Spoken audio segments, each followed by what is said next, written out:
Hey, what's up, kids? It's Randy coming to you live from the 305. Oh, I see Jorge desde Mexico. You in Mexico today? Already answered the question. Let me see what he wrote. What I can say is that writing a book is more than just a great idea or a passion for wanting to share something you think is valuable to the public. I'm learning that writing as a way of life is more. Okay, that's close. That's in the neighborhood I'm looking for. And actually, let me see if I can get my mic to work. I had nothing but drama yesterday on the, I did the Marketer Track webinar, and I switched my internet service, and it was just, it's been just a debacle. All right, David, how is that? Is that coming through on the mic?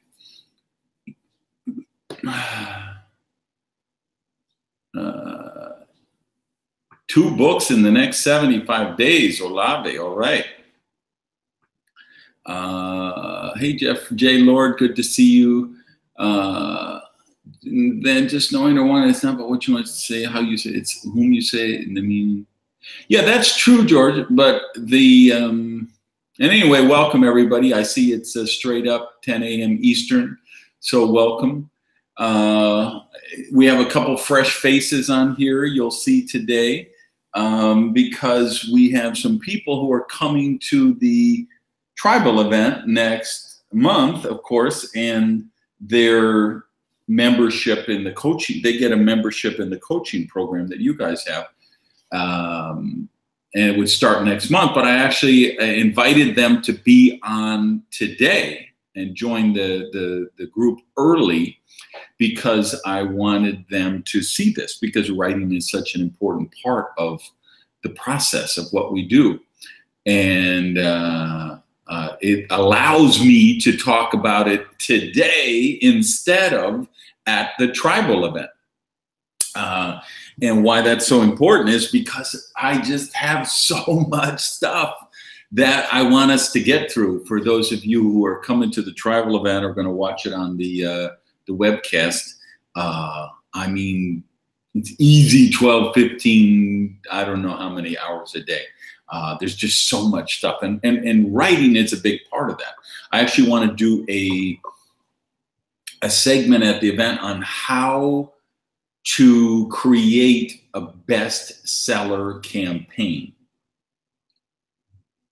And by that, I mean a real fucking bestseller, a New York Times, Wall Street Journal, US Today bestseller, not, you know, these silly shit that people are selling that, you know, you give away $387,429.67 worth of free premiums if you go buy the book on Amazon, and then you're #1 in the category of belly dancing philosophers who do carpentry from, you know, 10:12 a.m. to 12:37 a.m. and now you call yourself a #1 best-selling author. I mean, really create a bestseller and hit the important list, Business Week or whatever the important list would be in your space.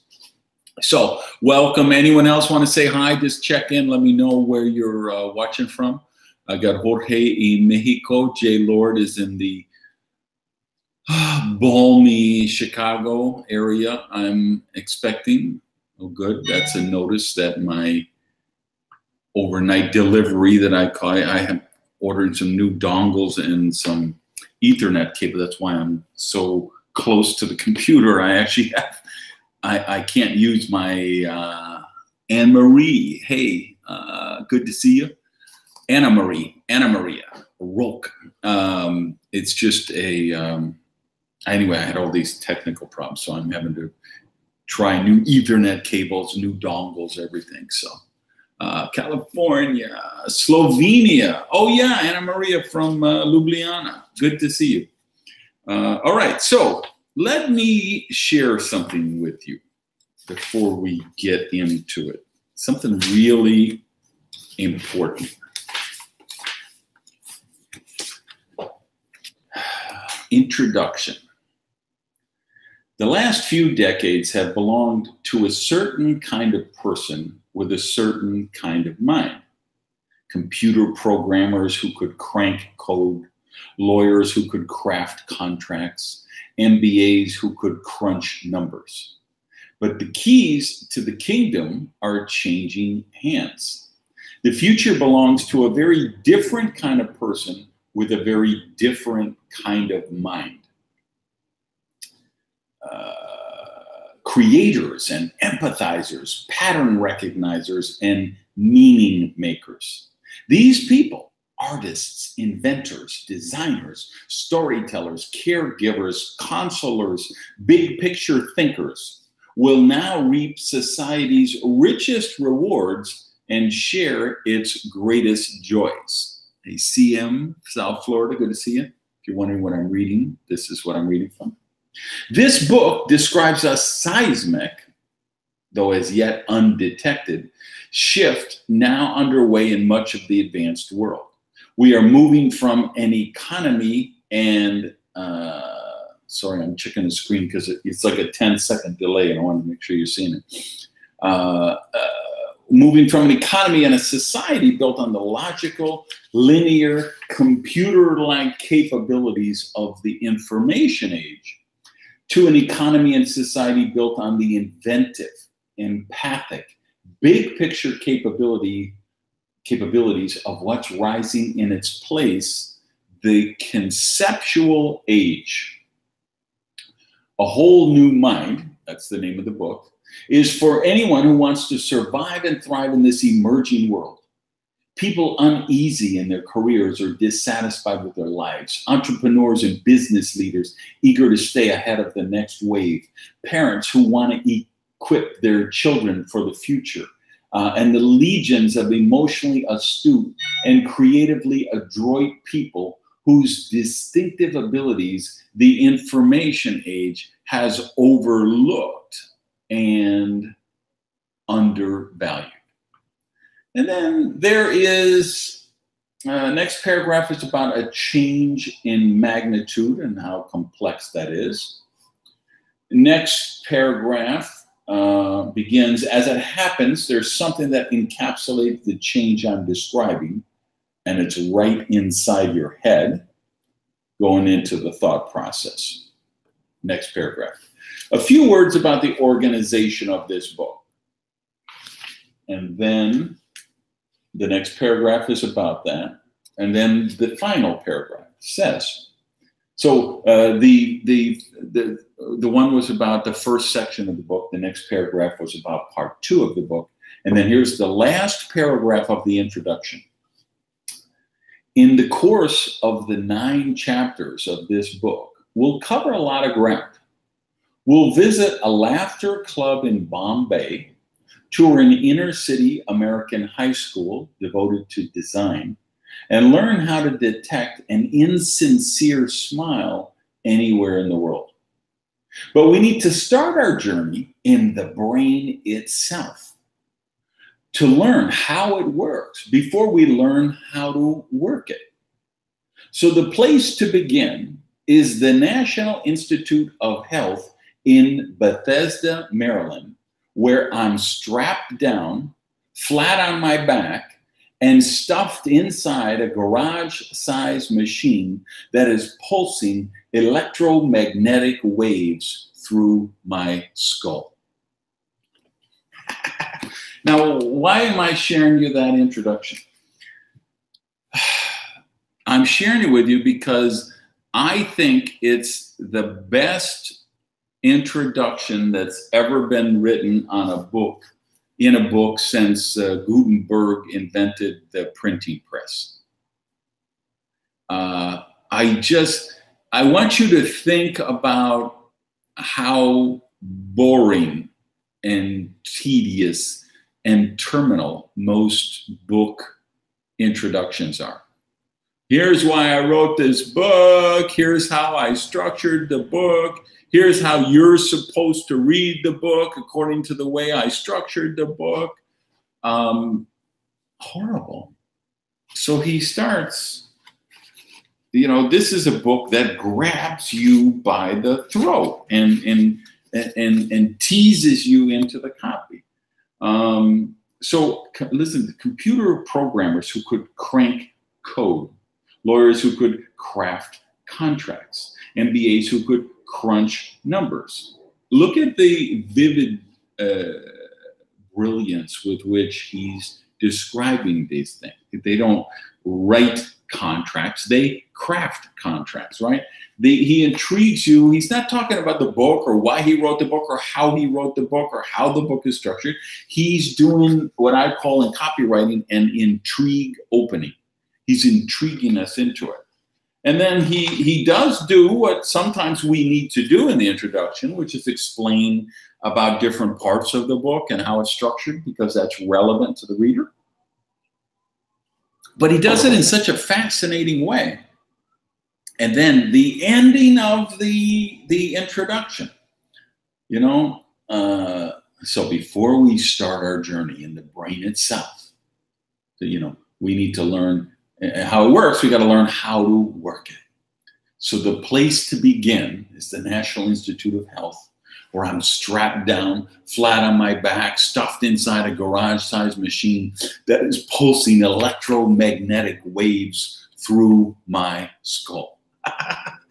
I just love that, because this is the Who Shot JR cliffhanger, right?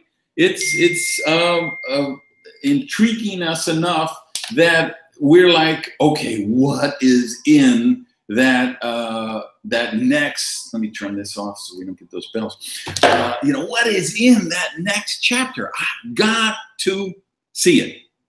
All right? Somebody give me an amen, hey, how, yo, yuck, what, something. Because I had all these internet issues. I want to make sure you're still alive and breathing out there. What do you think of that intro? Is that amazing or what? And somebody answer me that. And then again, getting to this question, yeah, why am I talking about how to become a writer versus how to write? Because I really do believe that, as George is touching on in his answer to the question, it is a way of life. It is something you become. And why I'm dedicating this webinar to it this month is because every single person who is a member of this group needs to be a writer. And by the way, Milton, that's the book that I was recommending to Sandra yesterday or the day before when I was having those messages with her, because of her talks about Colombia and the Colombian people and how they think different. And then really, I mean, the basic premise of this book is that the people who think like Latinos, who think like they do in Colombia, they're going to be the people control the world. So that's why I was telling Sandra, I don't think those beliefs really serve you, because you're looking at the old paradigm of how the world operated, where the power was, and now the world is changing.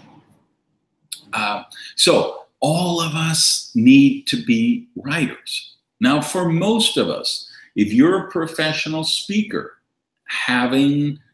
being a best-selling writer is going to dramatically impact your career. If you're a consultant, yes, Daniel Pink. If you're a consultant, being a best-selling author is going to dramatically impact your career. If you're a coach, same thing. And here's the thing I want you to understand. There are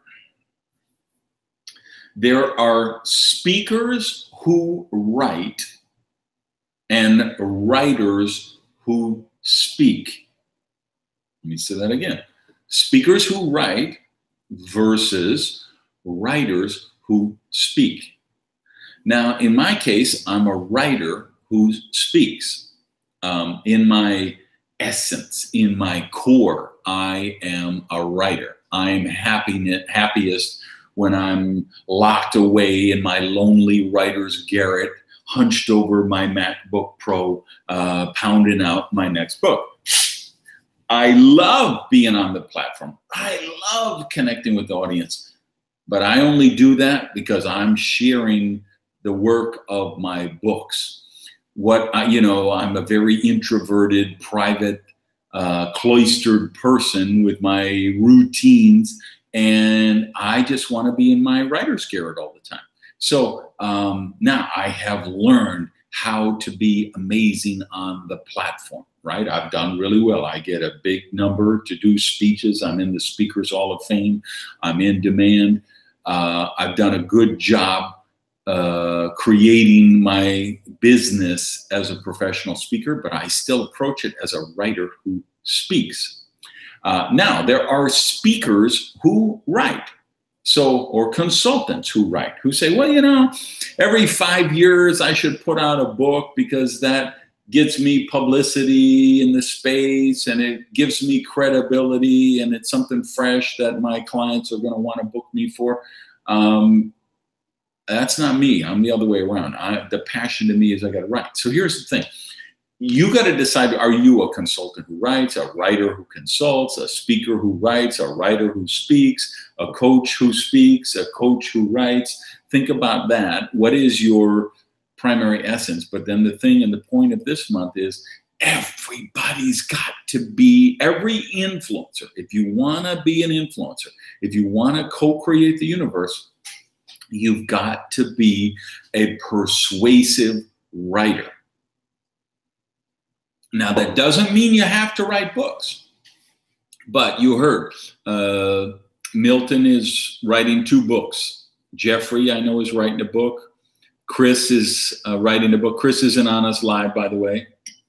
He's watching the replay because he's a wimp, because it's 2 a.m. in Australia when we started. So now, Leonos, we've seen how dedicated you are. We can push you till 1 a.m. and you're on, but 2 a.m. is a bridge too far. Jorge is writing a book. Jaime is writing a book. I'm trying to think who else is on live, by the way. Somebody say hi. If you haven't checked in, let me know who else is on. And I'm trying to think who else watches on the replay. Gamio, I'm saying, he's got to write a book. I'm gonna beat him up when he gets to the tribal event. I'm gonna beat him up until he agrees to write a book, because I think that's okay. Anna Marie is thinking about it. It's just a big part of a lot. But here's the point for you guys who don't want to write a book and don't need to write a book. You need to write blogs. You need to sometimes write proposals. You need to be able to write captivating social media posts. You just need to be able to. You need to be able to just answer emails as a true writer, not as a coach, not as a consultant, but as a writer. So that's why I say, even for you guys who are not going to write a book, it's important that you know how to be a persuasive writer. So, ¿qué es el problema for writing? What are all of the bullshit, defeating memes and mind viruses about writing? Think about the writer's workshop, where they have the guru who is the best-selling author, and they're up there on their perch on the platform, and they talk about how genius can't be taught. And we love to create this mysticism about writing, right? And if you're an author, if you're on a plane and people say, what do you do? And you say, writer, that's the next thing. Well, do you write books? What do you write? Books. You wrote books. Is there any, do I know them? Are they bestsellers? What kind of books do you write? There is this status that people elevate writers to. Andres, where are you checking in from? Because what I see is that there are a lot of conferences and conventions that they only want best-selling authors. If you look at my business, my biggest markets are Asia. My biggest markets are Russia, Kazakhstan, Ukraine. And you know why? Because in those areas of the world, to be a best-selling American author is a big, big deal, right? So there's this status about that. So I think it's important in other things, but I love that status that people have for it. But then it creates all this cult of mysticism, and you know, and you get in this genius can't be taught, and you have to go up to the mountaintop or go to the, you know, Satya Sai Baba in the cave in India and get the blessing. And I just think those are bullshit memes, because they're very defeating. They're very disappointing. So, I mean, can we technically say genius can't be taught? Yeah, I think that's true. Genius cannot be taught. Here's the good news. It doesn't need to be. Because while technically that's true, just affirming that is just entertaining disappointment. You don't have to learn genius. If I established anything in the Mad Genius book, it's that everybody possesses genius in different areas. And I think it's a case of simply learning how to use your genius. Again, check in, somebody say, hey, yo, whatever, let me know you're alive out there. Think about the memes of the starving artists. Writers love that shit. Think about the you know, writer's block. You know, writer's block. I don't know. I had problems with my internet, so I called the tech guy. He was out yesterday. I never heard of technician's block. David who's running the webinar today. Yesterday he had a leaky pipe in his wall someplace. I don't know if the plumber, and he had the plumber there. I don't know. Did you ever hear about plumber's block? You know, so where did writer's block come from? Think of the programming and the meme of the, you know, if you're successful, you're a sellout. And you see this with painters, with sculptors, with photographers, and yes, with writers. Jonathan from Colombia. Okay, good. So just think about all of that stuff. And I think that prevents us from really unleashing our genius, because you probably have fallen prey to one or other of those memes at some point or another. So let's talk about how we become a writer. I would say you gotta have a dual personality to begin with. You've got to have this creative, spontaneous one, which is the writer's best friend. And then you have to have the structured, critical one. And so what happens is you are your best friend and your worst critic, right? But we have to find a way to make that work. So in other words, like writing style, right? Same thing with this dual personality. I think we have this rational, logical, analytical kind of style for writing. And then we have this artistic, conversational, literary style for writing. Which one are you supposed to do? Well, if you went to the conventional wisdom, they'd say, well, if you're the business author, you're the rational, artistic, logical one. And if you're writing Harlequin romances, you're the artistic, conversational one. Or if you're writing poetry, you're the literary style. I don't buy into all of that. I don't think it's a war. It's not a war between these two styles and types. It is what I think we've got to do to become a writer is we have to merge them as a duet, right? Create the beautiful duet where we have the tenor and the soprano, and they are singing their duet together, the culmination of Act 2. That's what we want to do as a writer. We got to groom the genius, right? There's ways that we groom this so it allows us to tap into it. Travel is one of the most fruitful ways of doing this. I love, as you guys know, I mean, I love to travel, and I've done programs in 51 different countries now. I've visited probably 65 or 70 different countries. I noticed that I always, and I had a place in Australia for about 5 years, and it took me 3 years of so Ludgardo Perez, buenos dias, welcome. Let us know where you watching from. It took me like 3 years. It dawned on me something that I think is fascinating, which is I always sleep on the left half of the bed in US, and I always slept on the right half of the bed in Australia. And I never thought about it. It just was natural what I did. And of course, you're going to the other hemisphere and you're on a different thing. So, but I think it's like if you sit and watch, it's for my gym, but if you'll switch one of the things I suggest to people is they put their watch on their right hand instead of their left hand. And it just changes, use your non-dominant hand to dial your cell phone or to text sometimes. All right, Miami, like me. Good, welcome.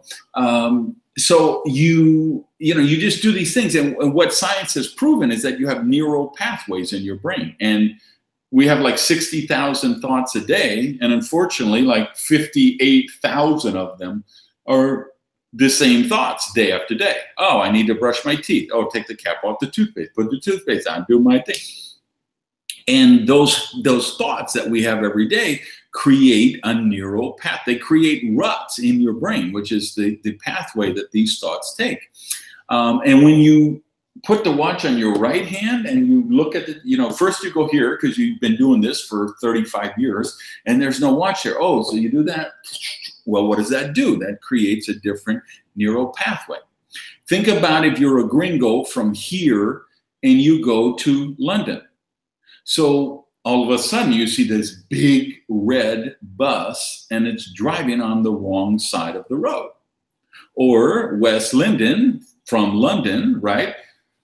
So Wes comes to Miami and he sees this other short, different colored bus, and that's driving on the wrong side of the road. What are we doing? We're grooming the genius, I think. One of the other things I'm going to suggest you think about, do some critical thinking, is developing your personal style. I think this is really important for writers. One of the dangers of speakers and authors is particularly when you first start off, you see somebody you admire and you mirror them, model them. And a lot of times you just rip them off, right? I mean, let's be honest. I think when I first started speaking, I was doing Don Fela's seminar. I had seen his seminar, read his book, and then I became a vendor of his, and I would sell his books, and I would do his seminar. And I'd say, I do his seminar better than he does, right? Some of you on this would probably say, I do Tony Robbins' seminar better than he does, right? But, and people come up to me all the time at my events, and, I'm the female Tony Robbins, I'm the Latino Zig Ziglar. I'm the Lithuanian whatever. Nobody's looking for that. So it's the same with writing. I think we first write in the voice of the people, of the writers that we admire, but we got to get out of that. And that's our job as we develop, is that we break away from that. And so don't write a Seth Godin book. Don't write a Tim Ferriss book or a Robert Ludlum espionage thriller. Yes, allow yourself to be inspired by people you admire, but then you've got to develop your voice. Yeah, it is your superpower. The other thing I would say about that is the danger for most of you guys in this group, because we're not fiction writers in this group, right? We do nonfiction. So we're going to have some area of expertise, sales or marketing or relationships or whatever that might be. And you're going to be tempted, if you're going to write a book on that topic, you're going to be tempted to read all of the relevant books on the top by the big names, by the thought leaders in your space. And I'm going to suggest you don't do that. I think that's very dangerous because one of two things happen. One is, what usually happens is you get influenced by their thinking and you think you're putting out your point of view, but you're really just going along with what the conventional thinking in your space is, which is what these very famous gurus or experts in the space wrote in their books, and you read them and you were influenced by them. And so you're just another me too in the chorus. Or the other thing that happens is you write the anti-book, which is, I just read, if you read the books by Milton Olave, he's saying you should do A, B, and C, and I think Milton is crazy because I think you need to be doing D, E, and F. Then you're getting into, a point counterpoint, and then even that is not going to be your true point of view. So my advice is I never read books by anybody in my space on the topic that I'm writing a book with for a year before I write that book.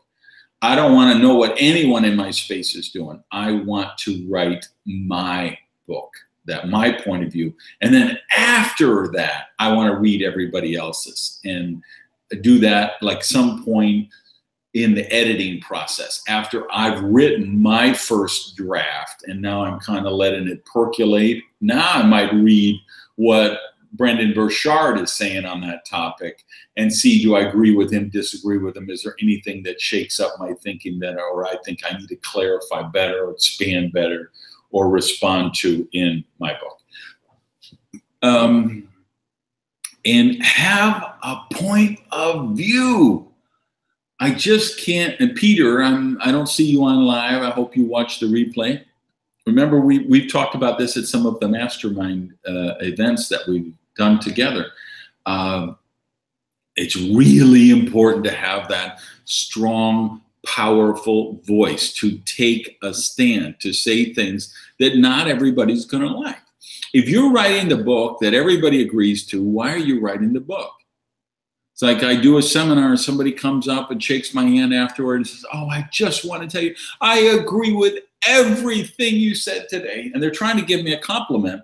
And that's the most insulting thing you could say to me at the end of a seminar. If you tell me, I agree with everything you said, that was so perfect. I'm thinking, man, I didn't do my job today because I didn't cause them to think.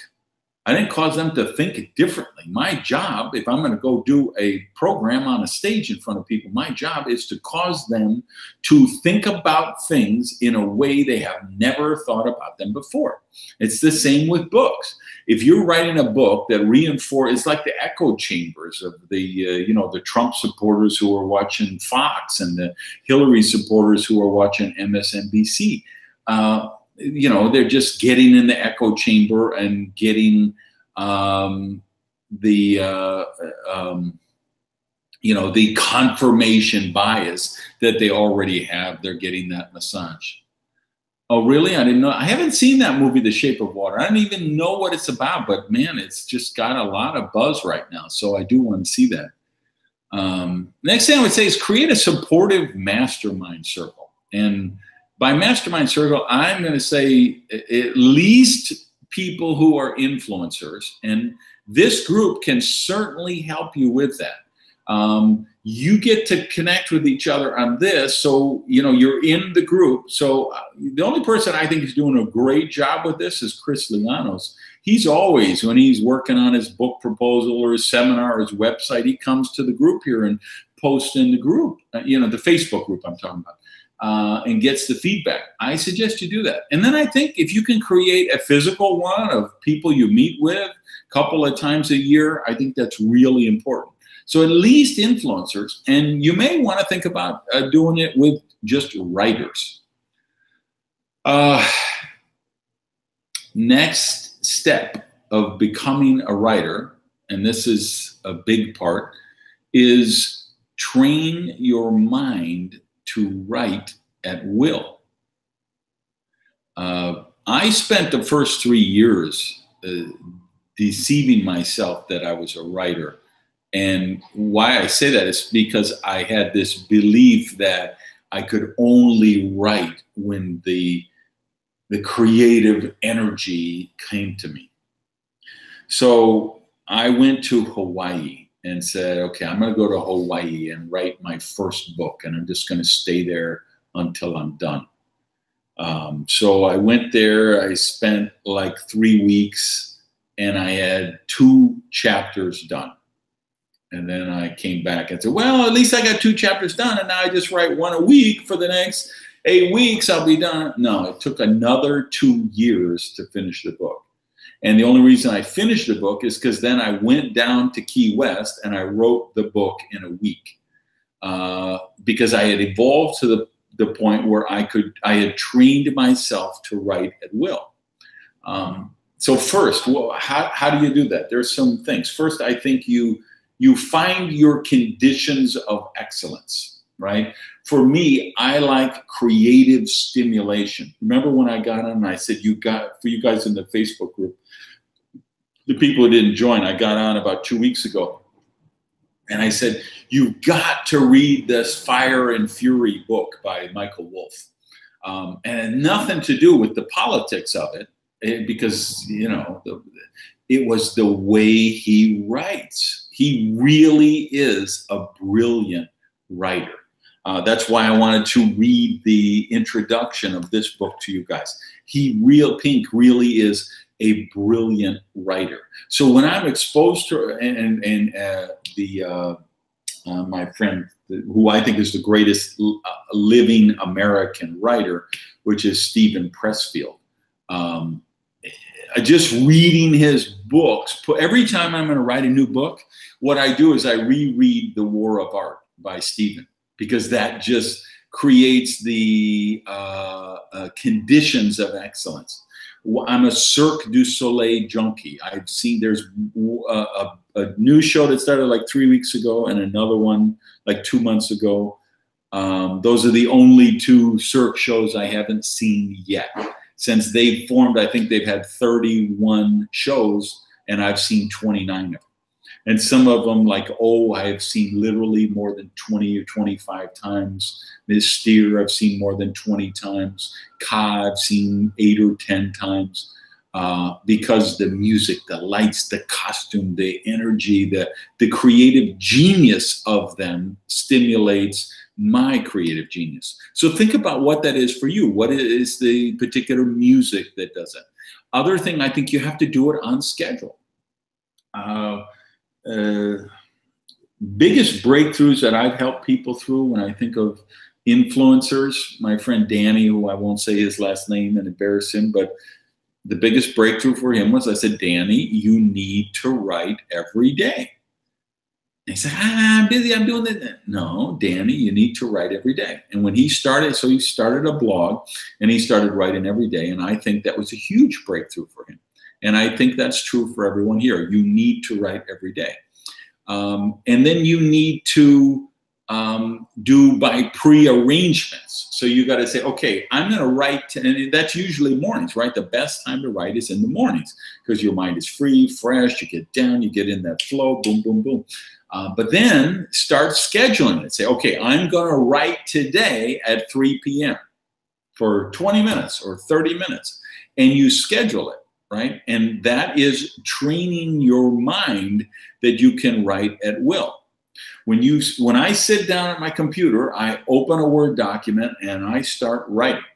And if I can't, let's say you do that and you can't start writing, then get up and go stand in the corner and think about what you want to start the writing with. And don't come back to the computer until you've figured out how you're going to start the blog, the chapter, the book, the whatever you're writing. So you come back and then you've trained your mind that when I sit down in front of this keyboard, genius emanates from my fingers. That's literally training your mind how to write at will. So I'm serious about that. If you sit in there and you say, oh, I got writer's block, bullshit. Get up, go stand in the corner over there. Go stand in the hallway. Go, put your back to the wall and stare up at the ceiling until you figure out what's the first sentence you could write, and then go down and sit at that computer, and you train your subconscious mind that when you sit down to that computer, you start channeling genius. One of the other things I like to do is a writer's coma, a word coma, words withdrawal. Scrivener. No, I haven't used that. I'm trying to think. Somebody was talking about it in a mastermind group I was in, but I haven't used that.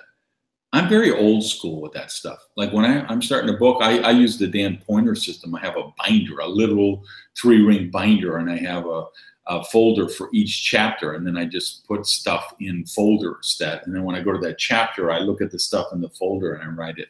So I'm really old school, J. Lord. So this writer's coma, or I don't even know what I would call this thing, is a couple of elements that I find helpful, and I think they help you become a writer, is I schedule thinking time every week. So that isn't quite part of this, but it's the lead up to that.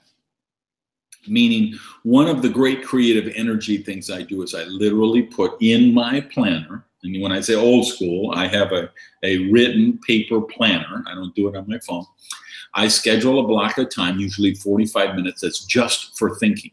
And I just think during that time. And then this writer's coma thing that I'm talking about is I will not allow myself to write. So in other words, I've got the final chapter I need to write, and I won't let myself write it. I will put myself in this coma scenario where I'm not allowed any words. So that means I can't listen to the radio. I can't watch TV. I can't even listen to music that have lyrics. I can only listen to like symphony music, classical music that doesn't have words. Because, and what I want, I'm looking for something repetitive or rhythmical, monotonous, and wordless. Rhythmical, monotonous, wordless. So what is that?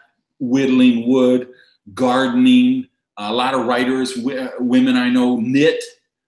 For me, I love long drives. I love to drive to Key West or drive to Orlando and keep the music off with, or just symphony. Waxing the car, anything like that, that makes you crazy to write. And then when you actually sit down at the computer, you go crazy with it. All right. Last thing, and then is that last thing? Okay. Yeah. The last thing I want to focus on is habits of writers. Yeah, it's really, I'm telling you, repetition, monotony. And so Tree Visual Concept, who are you? Say hi and let me know where you're in from. So habits, writers' habits. First, most important, you got to have the eye of a child. You got to bring, where does genius come from? It comes because we bring our childlike intensity and curiosity into adulthood. Practice intense awareness, hypersensitivity. Let's say you want to do a quick break with the wordless thing. So you pick up something, this very plain red cup, there's no special markings. And if I just stare at this for a minute, that is, and I just look at this and focus on that, that would be one of those wordless comas, right? But then it's like, okay, hypersensitivity. I want to look, how does this feel in my hands? What is the colors? What is the smell I feel from the window? What is the wind that I feel? You get hypersensitivity, and that involves all your senses. So the more hypersensitive you are, I think the better writer you become. Write every day. Program yourself to write on airplanes. And then read a lot. Now I'm going to give you some interaction stuff for 2 minutes. I really want participation. I want you writing, okay? And I'm going to go open a window. I need to get some more fresh air in here. So I want you to work on this, and I'm going to be back in a minute. I want you to, each of you, I want you interacting with each other. This is your participation part of the webinar about reading.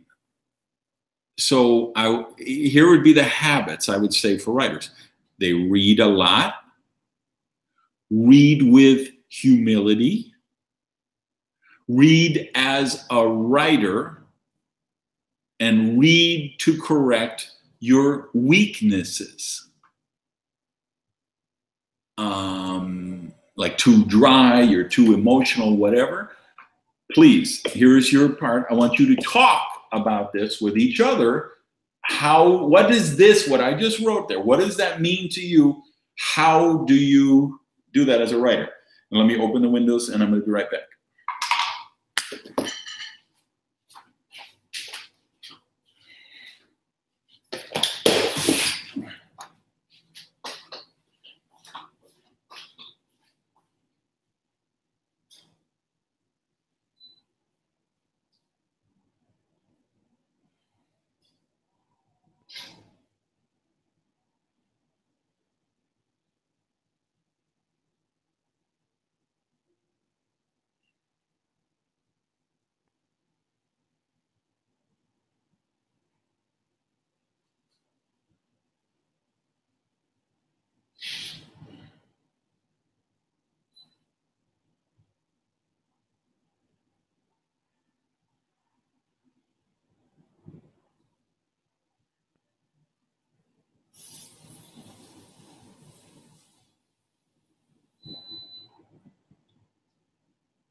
Check, check, test, test. Let me see if my earpiece is working.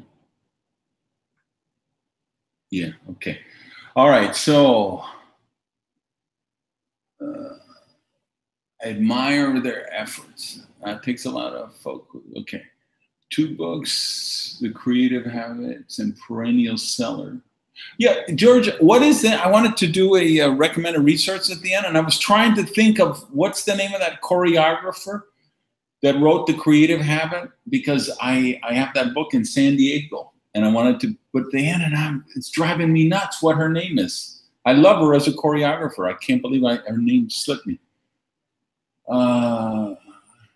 Yes, Anna Marie, I do think that helps. I like doing stuff in different fields because I think it allows us to extrapolate.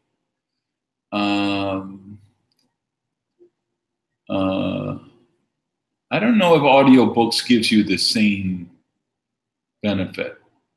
Twyla Tharp, that's it. Thank you. God, that was driving me nuts for the last hour. Here's my thoughts on why I say these are such important habits for writers.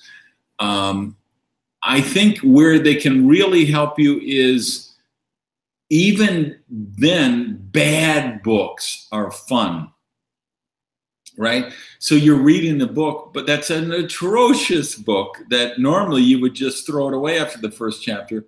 You actually keep reading it because you say, this, oh, sorry, I have this short Ethernet cable that I have to use to make sure that we don't get cut off.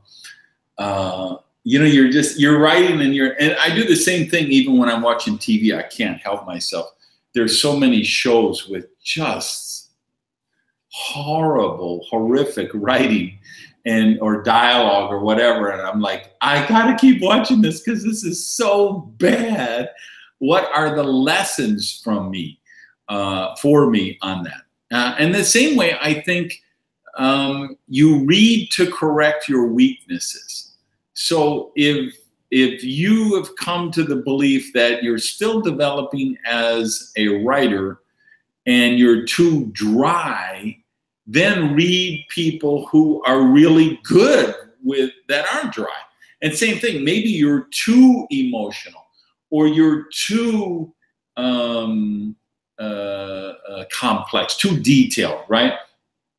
Again, it's a difference of, you know, he got in the car, he turned the key, and the engine roared to life.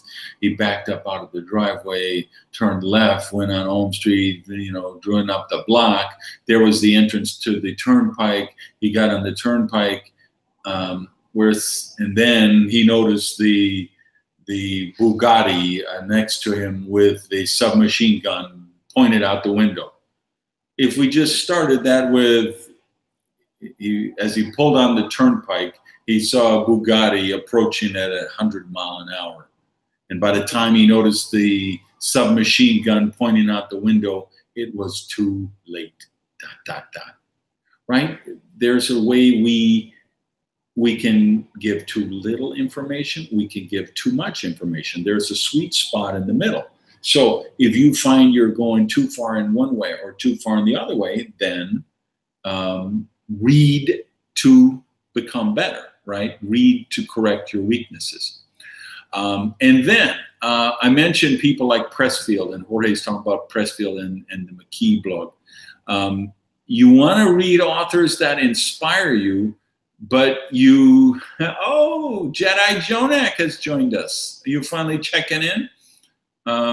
Somebody marked that Art was late to the program this month. Here's the thing to watch out for. Don't read authors who depress you, right? And by depress you, I mean you read them and you say, she is so freaking amazing. I will never be able to write like her. And it actually blocks you, right? So stay away from that writer when you're just about to start your book.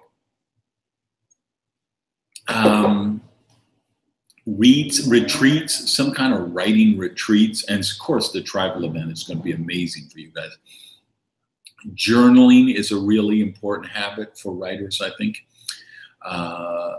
And then write freestyle and edit afterward. Do not edit as you go along. It is the worst creativity killer. It'll lower your self-esteem. You'll beat yourself up. You'll become despondent and suicidal, and you'll overdose on something and be a tragedy. And they'll write operas about you 100 years from now. Don't do that. Even like Jorge had sent me some chapters for his hot seats. And finally I told him, okay, Jorge, don't send me anymore. I don't want you critiquing these chapter by chapter. You know, one or two of you need to get your flow and say, is my book on track? Do I know what the theme is? Am I following the theme? Have I created a table of contents that's going to deliver me to where I want to end up? You know, those kind of things you might do at the start or might not, but you might.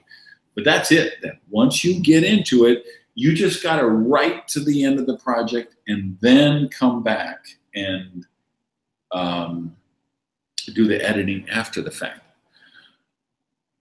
The other big thing, and the other reason why I say writers read a lot, is you need to grow your vocabulary, right? I have a favorite word. Jaime, when you watch the replay, you have the same exact favorite word. Let's see, Jaime, if you know what it is. Here's our favorite word, Jaime and I both. Our favorite word is amazing. We use it all the time. We say it 20 times a day. It's in our WhatsApp messages and groups and Facebook and our blogs and our books. And fortunately, I had a editor at Random House who told me, Randy, you really overuse the word amazing. You need to find a better, different words to use for that. So keep reading, keep expanding your vocabulary, and look for vivid verbs, right? Like vivid. Isn't vivid a great verb? Well, how come we don't use vivid more? Here's a tip for you. On Twitter, follow Merriam-Webster Dictionary. Actually has a Twitter account, and they do a word of the day. It's just great. Every day you pick, it's a lot of words but there's always one or two every week that you don't know, or and you say, wow, that's a great word. I don't use that word. Why don't I use that word more? And then the other thing is the right click for the synonym function in Word documents. That is the greatest thing. I mean, I remember as a writer, I used to actually have a thesaurus, right? And you literally looked in the thesaurus and you looked for the antonym. Is it the antonym is the opposite? But anyway, so that's built right in Word. Hang on, I opened the windows and now it's too windy. Beautiful day in Miami today. Amazeball, yeah, that's funny. So do that. When powerful is another word. I use that all the time. Everything's powerful, right? If you're a copywriter, you probably use powerful 10 times an hour. So just every time you see powerful, click that, right click and get the other choices. So if I go to Vivid right now, and I look up synonym, bright, intense, rich, gaudy, glowing, brilliant, vibrant, colorful, flamboyant, garish. That use tools like that, because again, even if you know words, we fall into habits and we do them. So recommended resources, and then if you have any questions, type them now or think about them now. But the really that I say these are the books you have to read is these three. The Twyla Tharp, the choreographer. What is the name of her book? Jorge or Jeffrey? Is it, I know creativity's in the title, but I'm trying to remember what the actual title is. Yeah, good, Jeffrey, good. But anyway, Twyla's book is one. The War of Art, The Creative Habit, okay, Twyla Tharp, The Creative Habit, On Writing by Stephen King, which if you're not into sci-fi and the kind of crazy kind of stories that he does, you'll be amazed. If you don't read them, like I don't, I'm not into Cujo and those kind of stories. But that book On Writing, it shows you what a brilliant creative genius writer that he is, and that is really powerful. And then The War of Art by Stephen Pressfield. King has that. The Collaborative Habit is from King or from Twyla? Which one is it? It doesn't matter, actually, if it's either one. So let me cut and paste that, put it in Amazon, and I'll order it right now. Because either one of those two come up with another book. The Collaborative Habit doesn't come up. Are you sure that's the right name? Where is my, by Twyla? So let me just put her name.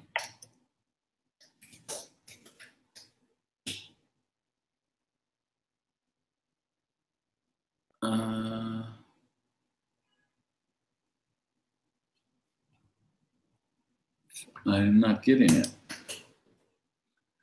Oh, there it is. It's just called, no, it does say The Collaborative Habit. So I don't know why it didn't come up in the first search.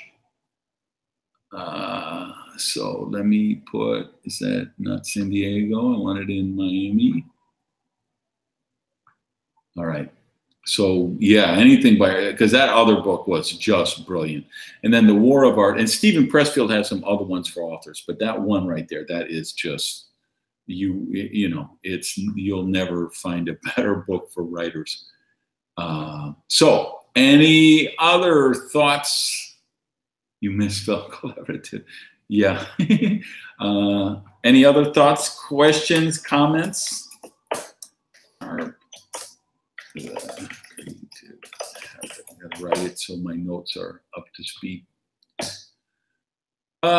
So anyway, remember, we're going to do some really cool stuff at Tribal. I'm going to do that thing about creating a campaign for a bestseller.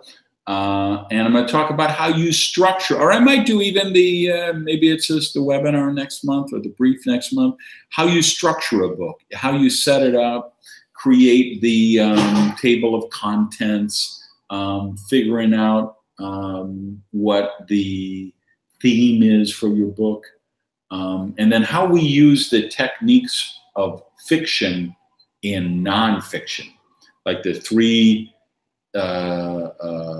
parts of a nonfiction, how you can apply that into fiction, and the idea of the role of the villain.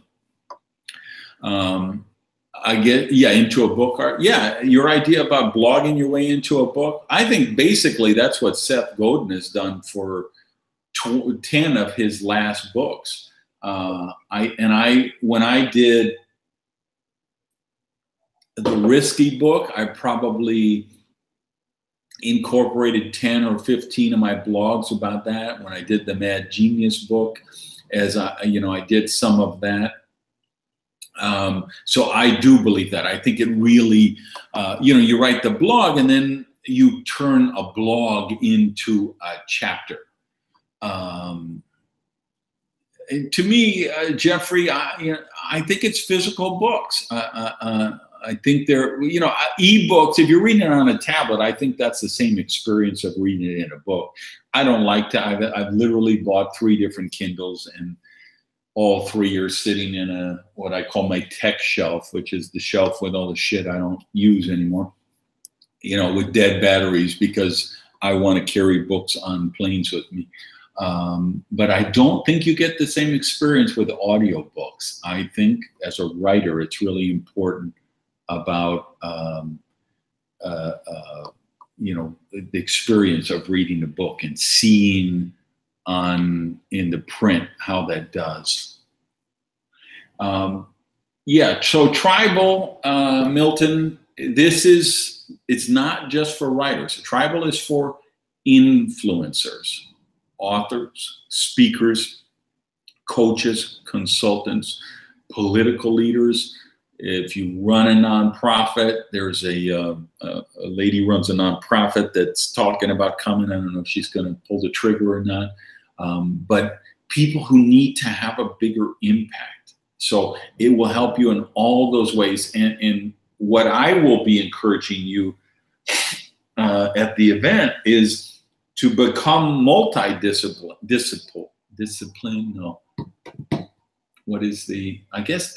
Multidiscipline. That again, you become the writer who speaks, or the coach who writes, or the writer who coaches, or the writer who consults, and bring those in, because I think that's the track of the world today. Is we're going in that direction, that You have to go where your tribe is. It's still, I call the event tribal because I always think for influencers, it's about creating a tribe, right? And in connecting with our tribe, influencing them, building that relationship, and then putting our work out there into the world. And so we're going to talk about how to attract your tribe, how to define your IP, meaning your intellectual property. You don't become a thought leader because you put thought leader on your Twitter profile or you write thought leader on your business card. You become a thought leader by creating intellectual property, and intellectual property that causes people to think differently. And then we'll talk about how you brand yourself, how to position yourself as a definitive expert in the field. We're going to do a lot on writing. We're actually going to have segments where we're copywriting. I've got a really special segment that's planning for Friday night. We're actually going to leave the conference room we're meeting in for those 4 days. We're going to a different room where I'm creating a whole different environment, and we're going to write copy for 3 or 4 hours or 5 hours, I don't know what, on Friday night, where I'm going to give you creative exercises, because I think copywriting, every single author, coach, consultant, whatever, needs to be able to be a copywriter. I mean, because that's a persuasive writer. How to develop products and services. Yes, we'll talk about how to write a book, how to structure a book, how to create a campaign, but I also want to show you how to create. I created an online learning platform 3 years ago that is just online, automated, cash generating machine, day and night, 365 days a year, that build it once and then it just goes forever. Creating audio and video albums and online, the digital products, how you monetize. Because if you don't monetize, you're going to go broke, right? And by the way, interesting thing. So you guys, most of you know, I did that seminar on Tuesday night, which was how to create wealth in 2018. So I get this email from Lornette, my assistant, at like 3 o'clock on Tuesday, and she says, "I don't understand. Why does the email say this is the seminar name? Is there something wrong with the system?" So I pull up the email she sends me, and it's from the shopping cart software that says that this lady bought a streaming seminar that I was offering online 2 years ago. It was the first seminar that I was testing this idea of doing online seminars to supplement doing the physical ones. And so it threw Lornette off because we had a new seminar coming up that night, right? And she got the email for whatever this other one was. And she said, "How, is there a glitch in the machine?" It wasn't a glitch in the machine. It was 2 years after I did this seminar, this lady was registering for it. And you say, how does that happen? I don't know. There are people, like there's one on here right now, Art Jonak. He reads his email once every 2 years. So she might be one of those people. She got that email 2 years ago, and she on Tuesday said, "I've got 4,825 emails in my box. I'm going to clean it out." Or maybe her friend called her and said, "Hey, Randy Gage is doing a live seminar tonight. You should be on it." So she went to Google and Googled Randy Gage live seminar, and it pulled up the page from 2 years ago, whatever. So Lornette says, "What do I do?" I said, "What do you think you do? Grab the cash, find a link, and email her the link, because the point is you need to create these. Don't send an email. Yeah, believe me, don't send an email to Art.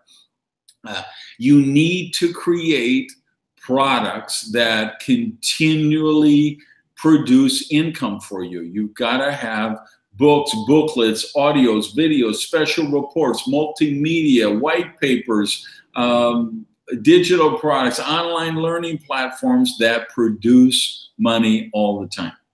We're going to talk about working, some smaller segments. We're going to talk about how to work internationally, how to do social media the right way, road warrior strategies. We've got to talk about security. I've had literally 7 different stalkers. There's issues with that. We're going to talk about how to run the business if you want to do it, as a one-person shop on your laptop, or you want to have a staff of 75 people. There's different ways you could do it. And then just the business of the business, right? Of how you run the business, how you connect with that tribe and do it. So it's really, there has never been a program like this anywhere in the world. Or maybe she saved up enough money to afford it. It's funny. But really, that happens all the time. I mean, I have people, and this is another book I could have put on that recommended resource list, was the one we talked about a couple of months on the webinar, which was Perennial Seller by, what's his name? Mike Manson? Is it Mike Manson, I think? Because again, I've got 11 books. They're all still in print. The first ones are on their 6th or their 8th edition. They're on their 25th printing. This is really important. We're going to talk about how you do that, how you create this body of work that, first of all, it'll survive you and create an estate that you could leave to your kids or your grandkids or whatever, whoever your loved ones are. But more importantly, Ryan Holiday. Thanks, Jeff. Ryan Holiday. Why did I think Mike? Well, that's the guy who wrote The Subtle Art of Not Giving a Fuck. Forgot Manson or something. Ryan Holiday was the Perennial Seller book. And you got to create this library of learning resources and the coaching programs, the membership sites, the consulting programs, the other things that provide income and produce this steady stream of income so that you can do your work. So you can say, okay, I have this book. I need to write this book because the world needs this book. So I'm taking 2 months and I'm going to Fiji and I'm going to write this book. Yeah, Mark Manson, thanks. And you got to have the cash flow to do that. Or if you say, I really want to create a new seminar, like Milton, I know you're working on some new live seminars, and you say, okay, you need to have the financial wherewithal to say, yeah, I'm going to take some time and go into my cocoon and brainstorm and structure this and figure out what is the thing I want to do. But you got to create cash flow to do that. So we're going to talk a lot about the marketing and the monetizing in Tribal. But I'm going to do a case study, by the way, of this live seminar, online seminar I just did, because we built a whole funnel, a click funnel for the seminar, so that once they registered, there was an upsell. They went to the upsell, they get that. There's another page, offers them another upsell. They say no thanks. It took them to a downsell. And I'll show you how that process works, the conversion process. And that's like the that special report that I wrote that, when I say professional speakers and authors are going extinct.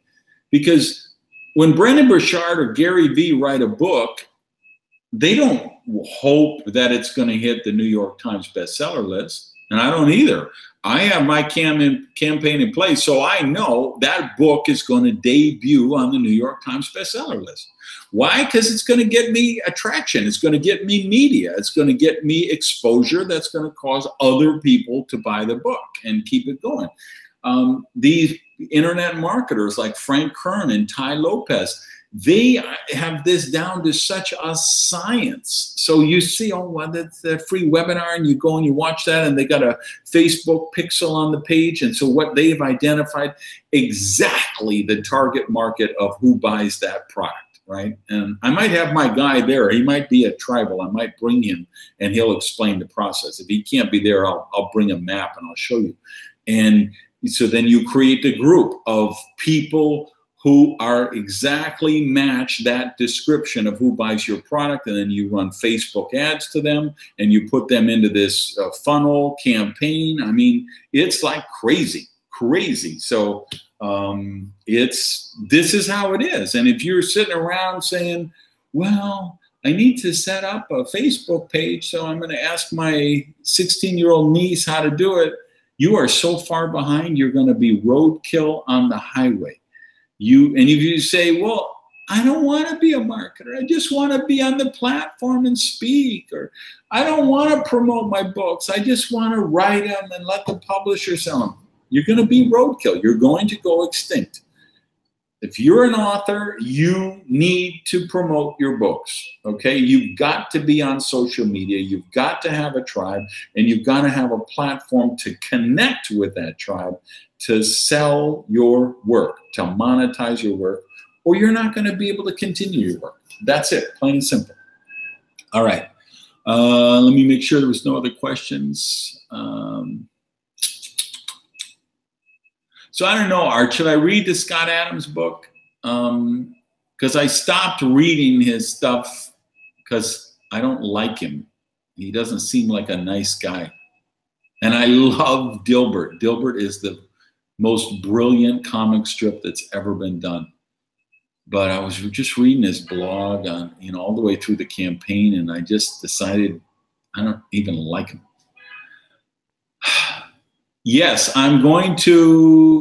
yes, Jeffrey, I'm going to have the remote learning option because people really want that. So you guys who aren't there better sign your ass up, because what we're going to do, I think that the way we're going to go with it is do the Zoom broadcast and just actually have a camera in the